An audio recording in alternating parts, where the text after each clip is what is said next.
Ça y est, mon tout premier livre, Avancer sans s'épuiser, est enfin disponible en prévente dans plusieurs librairies du Québec.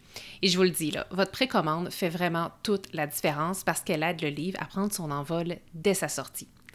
Pour vous remercier, j'ai créé des bonus exclusifs, soit un cahier de transformation rempli d'exercices, une masterclass en direct qui s'appelle Retrouver son alignement, une entrevue exclusive qui a précédé le livre et l'accès à une communauté privée sur Facebook.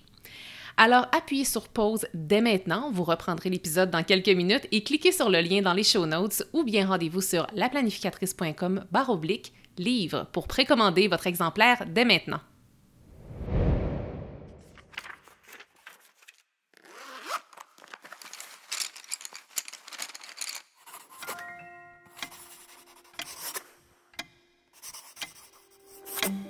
Saviez-vous que j'ai déjà été le genre de fille qui se valorisait en faisant 1 million de choses en même temps, en étant continuellement occupée et en cumulant les heures supplémentaires? La vérité, c'est que, après m'être complètement épuisée, j'ai finalement compris que la vie n'était pas une liste de tâches à cocher. Je m'appelle Émilie Vien et je suis la fondatrice de La Planificatrice. Je suis une experte passionnée en planification, gestion du temps et saine productivité. Et mon rôle, c'est d'aider les gens qui ont un horaire ultra chargé à trouver du temps pour ce qui compte vraiment. 168, c'est le nombre d'heures exact qu'on a dans une semaine. Et mon but à travers ce podcast, c'est de vous montrer à les optimiser sans vous épuiser. Alors oui, on va parler de planification, d'organisation et d'efficacité, mais on va aussi aborder des thèmes super importants comme la procrastination, le stress et la fameuse charge mentale. Vous allez voir, vous avez pas mal plus de temps que vous le pensez. Laissez-moi juste vous montrer comment y arriver. Bienvenue sur le podcast 168 heures.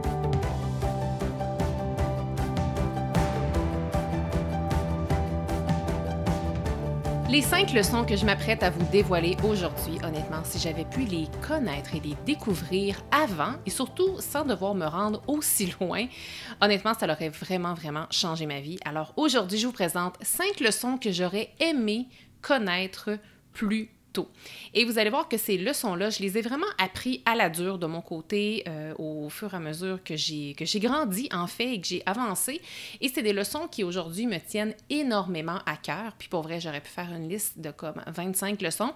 J'ai choisi en fait de ressortir et d'identifier les 5 qui, à mon avis, sont les 5 plus grandes leçons qui justement auraient vraiment eu un très gros impact positif sur ma vie si seulement je les avais su plus tôt. Donc, je vous promets qu'à la fin de cet épisode-ci, vous allez repartir avec non pas une, pas deux, mais bien 5 clés qui sont en fait très simples et qui peuvent littéralement transformer votre rapport au temps, à la productivité et à vous-même, donc qui peuvent ultimement, rien de moins, transformer votre vie. La leçon numéro 1, le sommeil est un allié et pas une perte de temps. Je ne sais pas s'il y en a ici qui m'écoutent en ce moment et qui se sont déjà dit « Je dormirai quand je serai morte. » Honnêtement, pour vrai, là, cette expression-là m'a toujours fait rire. En toute franchise, je pense que je ne l'ai jamais dit, mais quand il y en a qui disaient ça, je trouvais tellement que ça faisait du sens avant. Et puis, moi, j'avais vraiment cette certitude profonde-là que moins on dormait, plus on était productif. Et je me plaisais beaucoup à dire que « moi, j'ai pas besoin de beaucoup de sommeil. Après quelques heures de sommeil seulement, je suis capable d'opérer. » Puis je veux dire, c'est vrai, là, j'étais capable, après 4, 5 ou 6 heures de sommeil, de me lever, de mettre un pied devant l'autre, d'ouvrir les yeux, d'ouvrir mon ordi. J'étais capable de rédiger des courriels. Mais est-ce que j'étais vraiment productive? Pas vraiment. En fait, après avoir fait mon gros épuisement professionnel, j'ai malheureusement compris, j'ai dû vraiment me rendre là, j'ai compris que j'avais tout faux. Parce que bien qu'il y ait plusieurs éléments en fait qui soient à la source de mon burn-out, qui m'a vraiment happé, c'est-à-dire de plein fouet au début de ma trentaine, je sais qu'une des raisons premières qui a fait que je me suis rendue aussi loin, c'est qu'en fait, j'ai pas su me prioriser. Et par me prioriser, là, je parle vraiment de la grosse base, soit de dormir. Tu sais, quand on parle de la base de la vie et des éléments qu'on a besoin, on a l'hygiène, on a le sommeil, on a l'alimentation. Je m'alimentais, ça c'est correct, mais dormir, là, oh que ce n'était pas au top de mes priorités et pourtant, c'est essentiel pour fonctionner. Ce qui fait que je ne priorisais pas mon sommeil avant et non seulement je ne le priorisais pas, c'est que je le plaçais en dernier. S'il restait du temps, je m'offrais en fait le luxe de dormir. Je voyais vraiment en fait le sommeil comme un luxe alors que c'est pas un luxe. C'est une base. Donc, moi, je me permettais de m'accorder un petit peu plus de sommeil ou de juste dormir mon 8 heures de sommeil qui était nécessaire, en fait, une fois seulement que les tâches étaient achevées ou bien quand j'étais exceptionnellement plus fonctionnelle du tout. Et bien que j'ai réussi à mettre le sommeil au cœur de mes priorités après m'être complètement épuisée, je pense que la véritable motivation intrinsèque de le faire vraiment et de prioriser mon sommeil, ça s'est vraiment déclenché encore plus quand j'ai lu un livre que j'adore et que je vous ai déjà parlé dans plusieurs épisodes auparavant. Et c'est un livre écrit par Dr. Greg Wells qui s'intitule Rest, Refocus, Recharge. Et à ma connaissance, malheureusement, ce livre n'est pas encore traduit en français. Donc, son livre confirme en fait que nous sommes plus performants lorsque nous nous reposons et honnêtement, je pense que la fille que j'étais avant, qui, malgré qu'elle s'était épuisée, avait quand même accordait encore beaucoup d'importance à la performance, bien, je pense que la fille que j'étais avait besoin de lire ce livre-là et de voir justement qu'il y avait plusieurs études scientifiques qui prouvaient justement que le sommeil était en fait une activité très, très, très productive. Dans mon livre « Avancer sans s'épuiser », je vous parle du fait que avant de m'épuiser, je me pensais meilleure que les autres. Je me pensais meilleure que les autres dans le sens où je croyais que moi, je pouvais pas me passer de sommeil. Je me disais qu'il y en a qui avaient besoin de beaucoup de sommeil, mais que moi, j'étais donc bien chanceuse. Je faisais partie de l'élite qui n'avait pas besoin de beaucoup de sommeil. Puis je me disais en fait même, à cette période-là de ma vie, qu'être fatiguée, c'était normal. C'était pratiquement même de la valorisation, parce que moi, je voyais la fatigue comme étant un résultat direct de ma performance et de ma productivité. Aujourd'hui, quelques années plus tard et beaucoup de sagesse plus tard, non seulement je comprends que le sommeil recharge la créativité, la concentration et l'énergie, ça je le comprends, mais surtout c'est que je l'expérimente jour après jour. Donc bref, cette toute première leçon-là est hyper importante et si vous n'étiez pas encore convaincu, bien sachez que le sommeil est un allié de taille et non une perte de temps. Deuxième leçon, dire non, c'est se dire oui à soi. Je sais que dire oui, c'est souvent beaucoup plus facile que de dire non. Puis en fait, pourquoi on le fait? C'est souvent parce qu'on veut faire plaisir, donc on va dire oui. On se dit aussi beaucoup trop souvent, alors que c'est pas vrai du tout, on se dit souvent « j'ai pas le choix », donc je dois accepter. Et puis, qu'est-ce qui arrive en fait quand on dit oui à tout ce qu'on nous offre? Bien, la première chose, c'est qu'on va créer des attentes auprès des autres. Ce qui fait que, parce que dire oui, c'est pas juste dire oui à un événement de 3 heures en plein soir de semaine. Des fois, c'est juste dire oui à un collègue qui nous demande de l'aide, à quelqu'un qui nous envoie un courriel pour une petite réponse rapide, alors qu'on sait très bien que cette personne-là peut trouver en fait la réponse de son côté. Donc, quand on commence à dire oui, la première chose qu'on crée, c'est des attentes auprès des autres. Après ça, qu'est-ce qu'on va créer aussi? C'est qu'on va s'organiser un petit peu pour tomber dans du surmenage. Le surmenage ne va pas toujours dire épuisement, ça ne veut pas dire qu'on va se rendre là, mais ça va quand même créer un moment de surmenage. Nous vivons présentement dans une société où les opportunités sont partout, mais absolument partout, et où tout le monde semble avoir plus de plaisir que nous quand on se compare, par exemple, sur les médias sociaux. Ou bien, mettons qu'on reste encore dans les médias sociaux, souvent, on va avoir peur de passer à côté de quelque chose, le fameux FOMO.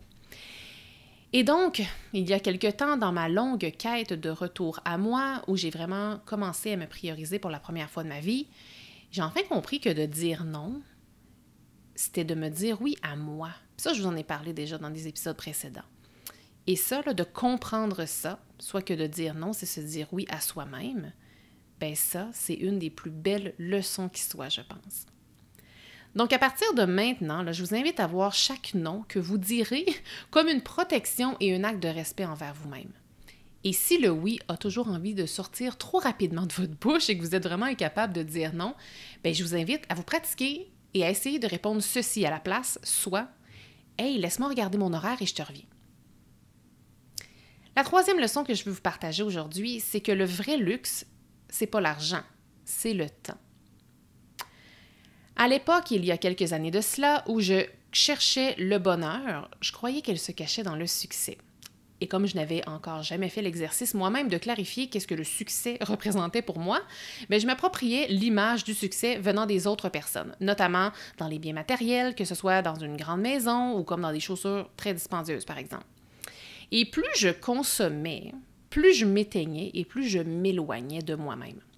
Donc, je rêvais de gagner plus d'argent en me disant que j'allais un jour parvenir à trouver le bonheur dans la liberté. Puis là, moi, dans ma tête, la liberté, pour l'atteindre, je devais absolument, absolument faire plus d'argent. J'étais sûre que le chemin de la liberté passait obligatoirement par la liberté financière. Donc, à force de courir après le bonheur impossible et un succès qui me ressemblait absolument pas, ben, j'ai frappé un gros mur et je me suis épuisée. Cependant, la beauté de ce bel épuisement-là, c'est que j'ai compris que j'étais complètement dans le champ. Donc, quand je me suis arrêtée, en fait, quand j'ai été forcée à arrêter, j'ai enfin pris le temps de me reconnecter à moi et à apprendre à véritablement me connaître. C'est donc à ce moment-là, et seulement à ce moment-là, que j'ai commencé à poser des actions pour moi, soit des actions qui me ressemblaient vraiment. Donc, j'ai finalement compris que le vrai luxe, finalement, c'était pas l'argent, hein, mais que c'était le temps. J'ai donc après ça bâti ma nouvelle vie autour du temps plutôt que de la bâtir autour de l'argent. Et vous savez quoi?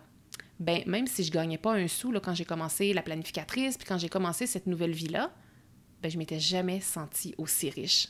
C'est fou, hein? Parce qu'en fait, la liberté de choisir comment on occupe notre temps, là, ça, c'est plus précieux que tout. Et apprendre à planifier son temps consciemment, ça, c'est un acte puissant qui nous permet de s'offrir ce luxe-là. La quatrième leçon que je vous partage aujourd'hui, c'est que ralentir, c'est pas regresser. C'est de créer de l'espace pour avancer. Et j'oserais même dire avancer plus vite. Alors, levez la main, ceux et celles ici qui ont peur de ralentir. Et honnêtement, même si je prône le ralentissement aujourd'hui, naturellement, j'ai toujours envie d'aller vite et ralentir n'est pas encore quelque chose qui est naturel pour moi.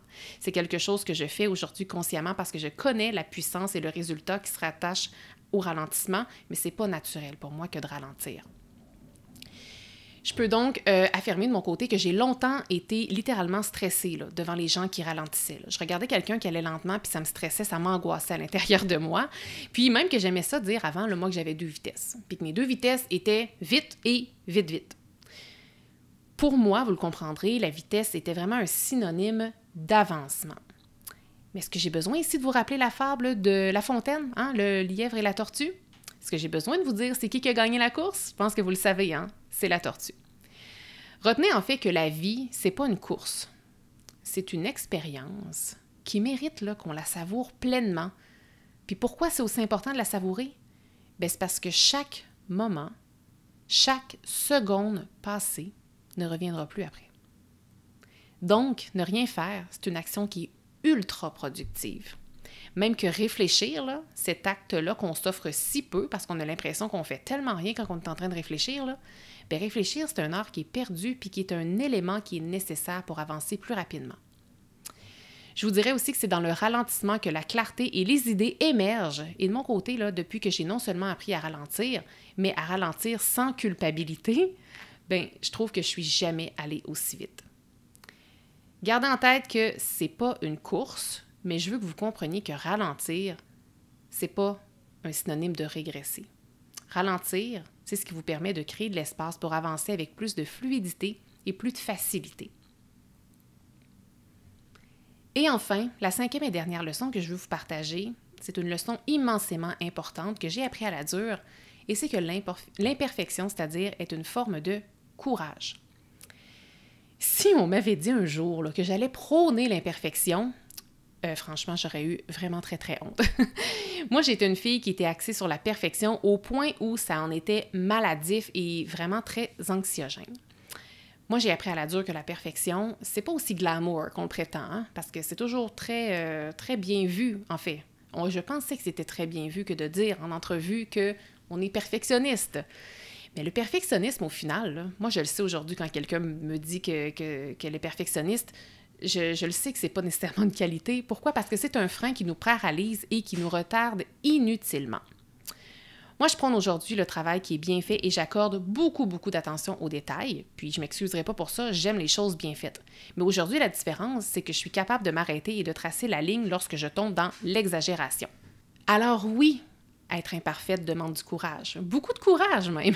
Mais je suis certaine que si j'avais eu le courage de m'afficher avec mes imperfections par le passé, non seulement j'aurais peut-être évité l'épuisement, ça on ne le saura jamais, mais j'aurais sans doute appris à me connaître et à m'apprécier beaucoup plus tôt. Donc, choisir de poser une action imparfaite, c'est déjà un pas en avant. C'est déjà d'avancer. Je vous répète donc ces 5 grandes leçons-là que j'aurais aimé apprendre plus tôt. La première, le sommeil est un allié, pas une perte de temps.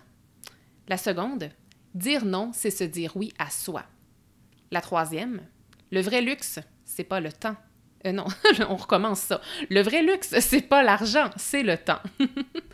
4e leçon, ralentir, c'est pas régresser, c'est créer de l'espace pour avancer. Et la 5e, l'imperfection est une forme de courage. Moi, ce que je vous invite à faire aujourd'hui, et vraiment l'invitation que je vous lance à la fin de cet épisode-ci, c'est de choisir une de ces leçons-là et de la mettre en pratique dès maintenant. Dites-moi, venez m'écrire en privé, écrivez-moi sur les médias sociaux, envoyez-moi un courriel. Vous pouvez aussi commenter l'épisode que vous écoutez, que ce soit sur Apple Podcasts ou sur Spotify. Et dites-moi, c'est quoi la leçon que vous auriez aimé apprendre plus tôt et c'est quoi la leçon que vous choisissez aujourd'hui de mettre en pratique dès maintenant. Si le sujet du jour a résonné avec vous, eh bien, dites-vous que vous allez adorer découvrir encore plus de leçons du genre et vous allez en trouver une panoplie dans mon livre « Avancer sans s'épuiser ». En fait, mon livre est divisé en 4 parties et il y a une de ces 4 parties-là qui regorge de leçons du genre et ce sont toutes des leçons que j'aurais vraiment aimé connaître avant de m'épuiser. Pour vous procurer mon livre « Avancer sans s'épuiser », vous avez tout simplement à cliquer sur le lien dans les show notes ou bien rendez-vous sur laplanificatrice.com/livre. Donc, mon tout premier livre va être disponible dans les librairies du Québec à la mi-octobre et en Europe et ailleurs dans la francophonie à la mi-février. Peut-être que vous vous demandez, oui, mais pourquoi est-ce que je devrais précommander alors que je peux attendre tout simplement quelques semaines et me le procurer en librairie? En fait, les précommandes font une immense différence auprès des librairies, auprès de l'éditeur et auprès de moi parce que ça donne vraiment le ton pour la suite et ça permet en fait au livre de ne pas se tabletter et à déjà démontrer justement aux librairies que c'est un livre qui a du potentiel et qui va être apprécié. Alors, chaque petite précommande compte énormément. Alors, je vous encourage vraiment à le précommander si vous savez déjà que vous aimeriez vous le procurer. Alors, encore une fois, vous pouvez vous rendre sur laplanificatrice.com/livre. Et pour vous remercier à chacune des personnes qui vont avoir précommandé le livre Avancer sans s'épuiser, je vous offre pas 1, pas 2, pas 3, mais bien 4 superbes bonus et rendez-vous tout simplement sur mon site web afin de les découvrir. Merci d'avoir été là. Si cet épisode vous a plu, est-ce que je peux vous demander un petit service? Allez évaluer le podcast 168 heures en lui donnant un 5 étoiles et abonnez-vous pour ne rien manquer. C'est honnêtement la meilleure façon de le faire découvrir aux autres, puis en même temps, ça me témoigne que vous l'aimez. J'ai déjà hâte qu'on se retrouve et d'ici là, assurez-vous de profiter pleinement des 168 heures de votre semaine. À bientôt!